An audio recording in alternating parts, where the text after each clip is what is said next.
வணக்கம் நேர்களே. இந்த வீடியோ தொகுப்பில் நாம் பார்க்க இருப்பது நினைத்தவர்களை வசியம் செய்யக்கூடிய ஒரு தாந்திரிக பரிகாரத்தை தான் நம்ம பார்க்க போறோங்க. அதாவது நினைத்தவர்களையும் கண்டவர்களையும் வசியம் செய்யக்கூடிய தன்வசிய மந்திரம்ன்ற ஒரு தலைப்பில் இருக்கக்கூடிய ஒரு முறையை தான் நம்ம பார்க்க போறோங்க. இந்த முறையாகப்படுத்த நம்ம எளிமையானதுங்க. இந்த முறைக்கு நீங்க தேவதா சித்தி எடுத்திருக்கணும், சில உடல் கட்டு, திசை கட்டு, சாபநிவர்த்தி மந்திரங்கள் எல்லாம் ஜெபிச்சிருக்கணும், ஒரு பூஜாரின்ற ஒரு ஸ்தானத்தில் இருந்திருக்கணுன்ற ஒரு அவசியமெல்லாம் ஒன்றும் கிடையாதுங்க. இது நார்மலாக இருக்கக்கூடிய மாதிரியே இருந்து இந்த மாதிரி விஷயம் நீங்கள் பண்ணலாம். இது நேரம், கோள், நட்சத்திரம் ஒன்றுமே பார்க்க தேவை கிடையாதுங்க. என்ன செய்றீங்கன்னா, ஒரு கண்ணாடி வாங்கிக்கிங்க. இந்த முறையாகப்பட்டது பண்ணணுன்னாக்க கண்ணாடி வாங்கிக்கிங்க. இந்த முறையை பண்ணதுக்கு அப்புறம் உங்களுக்கு முன்னேற்றங்களாகப்பட்டது நடக்கக்கூடிய இந்த நிகழ்வுகளை பார்த்து உங்களுக்கு ஆச்சரியமா இருக்குங்க. அந்த மாதிரி ஒரு மாற்றங்களை கொடுக்கக்கூடிய ஒரு பேர்ல இது அமைஞ்சிருக்கு இந்த தாந்திரிகமாகப்பட்டது. இதை பண்ணி பாருங்க. பண்ணி பார்த்துட்டு உங்களோட ஃபீட்பேக் சொல்லுங்க. ரொம்பவே நல்லாவே இருக்குங்க. இது எப்படின்னா, கண்ணாடி வாங்கி சொன்னா இல்லையா, நல்ல முகம் பார்க்கக்கூடிய கண்ணாடி கொஞ்சம் பெருசா வாங்கிக்கிங்க.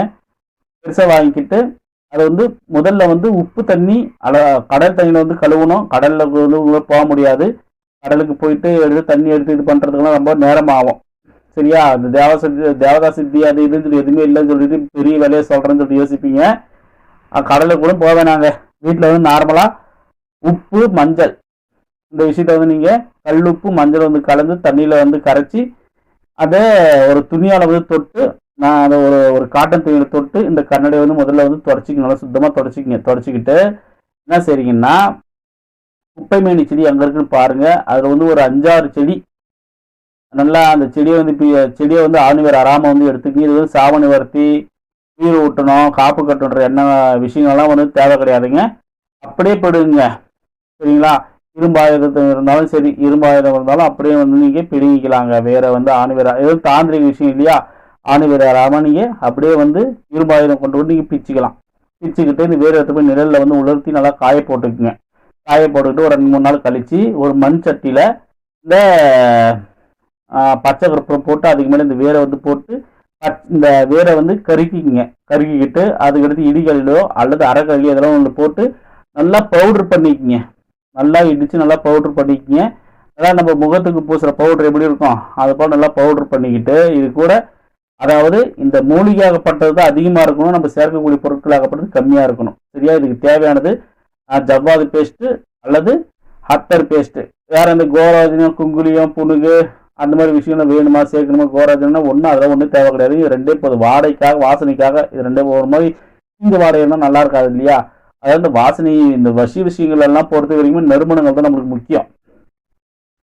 நல்லா இனிப்பு வசியம்னாலே இனிப்பு வகைகள், நறுமணம், பூ, நல்ல வாடை, அந்த மாதிரி விஷயங்களை தான் பெரும்பாலும் பொதுவாக சொல்லுவாங்க. அது போல இதுக்கு நம்ம பயன்படுத்திக்கணுங்க. இந்த இதுக்கு நெய், அதாவது இந்த பேஸ்டெல்லாம் போட்டு அரைச்சிக்கிட்டு நெய் கொஞ்சம் இது போல சேர்த்துக்கிங்க. இது கூட உங்களுக்கு தேவைக்கு ஏற்ப, அதாவது இந்த நீங்க அரைச்சிருக்கீங்களே குப்பைமேனி செடி, இதோட மையை தான் நீங்க போட்டு கண்ணாடியில எழுத போறீங்க. பெரிய அளவெல்லாம் ஒன்றும் இல்லைங்க. சும்மா ஒரு 3 லைன்லேயே முடிஞ்சு, 3-4 லைன்லேயே முடிஞ்சு போயிட்டு சின்ன சின்ன விஷயங்கள் தான். சரியா? என்ன பண்றீங்கன்னா, தொட்டி எழுதுற பதத்துக்கு கொஞ்சம் நெய் விட்டு கொஞ்சம் கலக்கிங்க. இந்த மையை கலக்கி எடுத்துக்கிட்டு, இதுக்கு நட்சத்திரம், நாள், கோள் விஷயங்கள் எதுவுமே தேவையில்லை. நீங்க இப்போ இதை ரெடி பண்ணி வச்சுட்டீங்க. கண்ணாடியும் ரெடியா இருக்கு, மையும் ரெடியா இருக்கு. 6வது நாள் 8 நாளாக தூங்கி வச்சுட்டு யார் முகத்திலையும் முடிக்காம நீங்களும் கண்ணாடியை பார்த்து கண்ணாடியோட முகத்துல நீங்களும் உங்களோட முகத்தை பார்க்காம அப்படியே எழுந்து போய் குளிச்சுட்டு வந்ததுக்கப்புறம் கிழக்கு நோக்கி நீங்க தயார்படுத்தி வச்சிருக்கக்கூடிய கண்ணாடியும் மையும் எடுத்துக்கோங்க. எடுத்துக்கிட்டு தொடப்பு குச்சினாலும் எழுதலாம், ஊதுபத்தி குச்சி அல்லது உங்களோட விரல்ல எழுதலாம், இல்லை பிரஷ்ல எழுதலாம். அப்படி இல்லை மை தீர்ந்து போன மார்க்கர், கருப்பு கலர் மார்க்கராக இருந்தாலும் பிரச்சனை கிடையாது. கருப்பு கலர், சிவப்பு கலர் எதுவாக இருந்தாலும் எழுதாத மார்க்கரை பயன்படுத்திக்கங்க. எழுதாதனாக்க முதல் வாங்கி எடுத்தது எழுதாத மார்க்கர் கிடையாது. நீங்க எழுதி இங்கு தீர்ந்து போன மார்க்கரை எடுத்துக்கோங்க. எடுத்துக்கிட்டா அது தொட்டு கூட நீங்க கண்ணாடியில எழுதிக்கலாம். ஏன்னா பெரும்பாலும் மார்க்கர் தான் யூஸ் பண்றதுக்கு கொஞ்சம் நல்லா இருக்கு. நல்லா எழுதுறதுக்கு இந்த விஷயங்கள்லாம் கொஞ்சம் தெளிவா தெரியுது மார்க்கர்ல, கண்ணாடி விஷயங்கள்லாம் எழுதும் போது. சரியா? அதனால ஒன்றும் இல்லைங்க.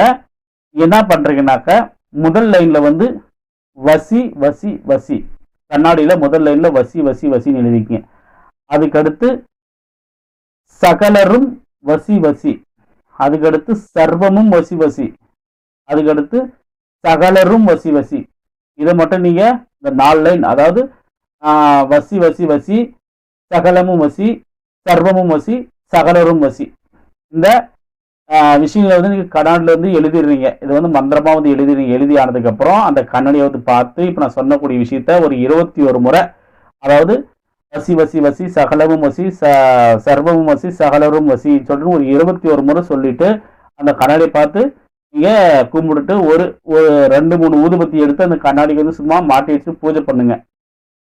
சரிங்களா? மாட்டி வச்சுட்டு பூஜை பண்ணிங்க.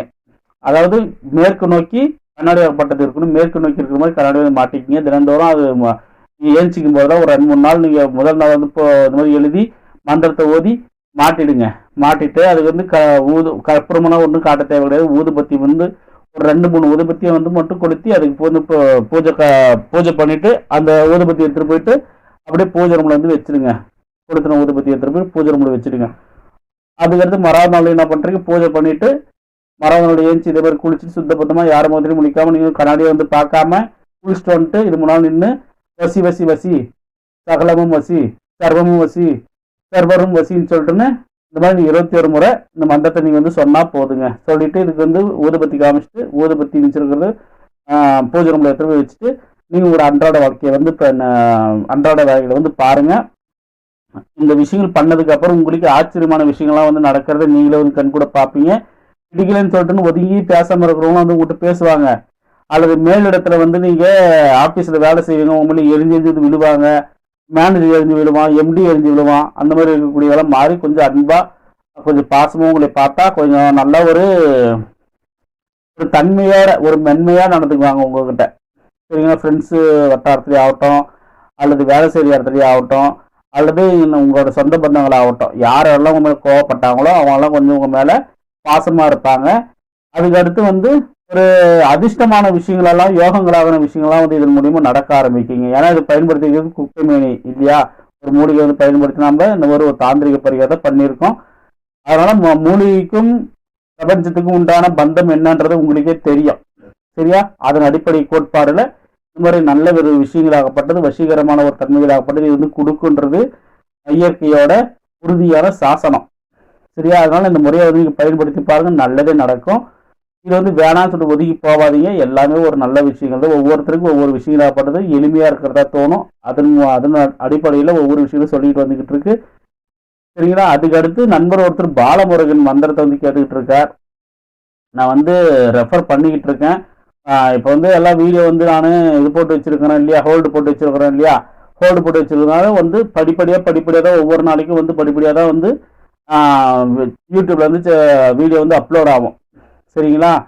இதுவே நான் இது பண்ணி வச்சிருக்கிறேன். தினந்தோறும் ஒரு 10 மணிக்கு ஒரு வீடியோ, மறாவது நாள் வந்து ஒரு 2 மணிக்கு ஒரு வீடியோ, அந்த மாதிரி வந்து நான் ஹோல்டு வந்து போட்டு வச்சிருக்கிறேன். சரிங்களா? அதனால அதன் அடிப்படை பிரகாரம் வரிசையில் தான் வந்து வீடியோ அப்லோட் ஆகும். சரிங்களா? அதனால அதாவது வந்து இது எப்படி சொல்லுவாங்கனாக்க அது பேர் வந்து நம்மளுக்கு மறந்து போயிடுச்சுங்க. அது என்ன சொல்லுவாங்க, அது ஹோல்டுன்னு சொல்லுவாங்களா வேற என்ன சொல்லுவாங்க, அது மறந்துடுச்சு. இதான் அதான் அந்த வீடியோ படுத்து வரும், நான் மேக் பண்ணி வச்சிருக்கேன், கண்டிப்பாக வரும், கொஞ்சம் வெயிட் பண்ணுங்க. சரிங்களா? அதனால மீண்டும் ஒரு நல்ல தகவலை சந்திக்கின்றேன். நன்றி.